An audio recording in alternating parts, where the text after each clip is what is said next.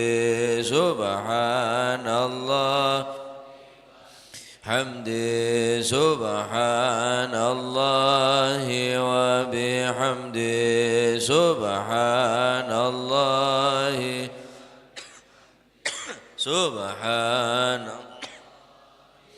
بحمده سبحان الله وبحمده سبحان الله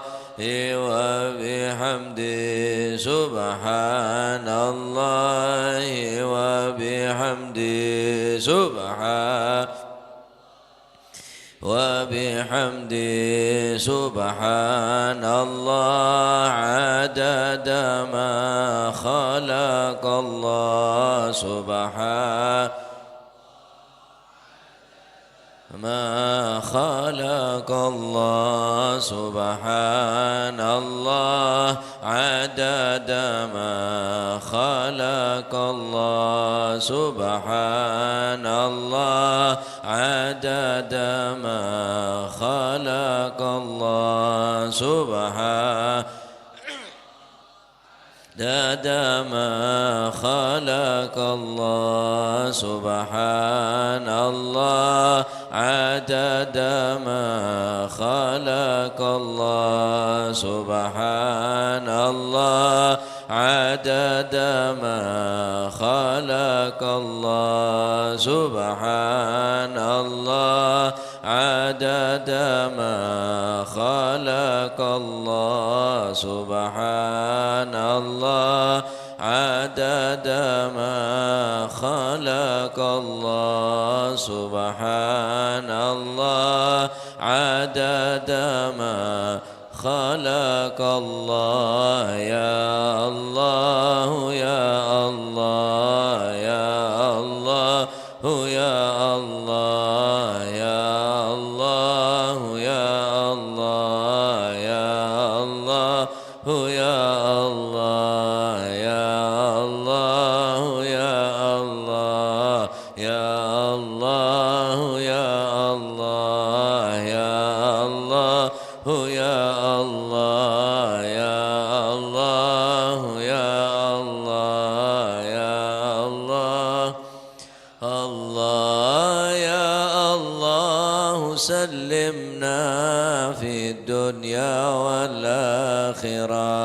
يا الله في الدنيا والآخرة يا الله سلمنا في الدنيا والآخرة يا الله سلمنا في الدنيا والآخرة يا الله سلمنا في الدنيا صلوا على النبي صلى الله على محمد صلى الله على محمد صلى الله على محمد صلى الله على محمد صلى الله على محمد صلى الله على محمد صلى الله محمد صلى الله على محمد صلى الله على محمد صلى الله عليه وسلم اللهم صل على حبيبك سيدنا محمد وآله وصحبه وسلم اللهم صل وسلم عليه اللهم صل على حبيبك سيدنا محمد وعلى آله وصحبه وبارك وسلم اللهم صل وسلم عليه اللهم صل على حبيبك سيدنا محمد وعلى آله وصحبه وبارك وسلم أجمعين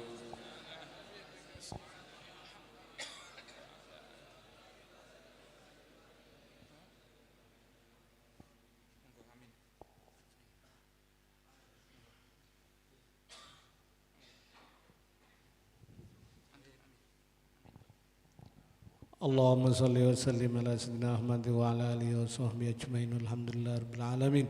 اللهم اجعل وتقبل وأوصل ثواب ما قرأناه من القرآن العظيم من سورة ياسين والإخلاص والمعوذتين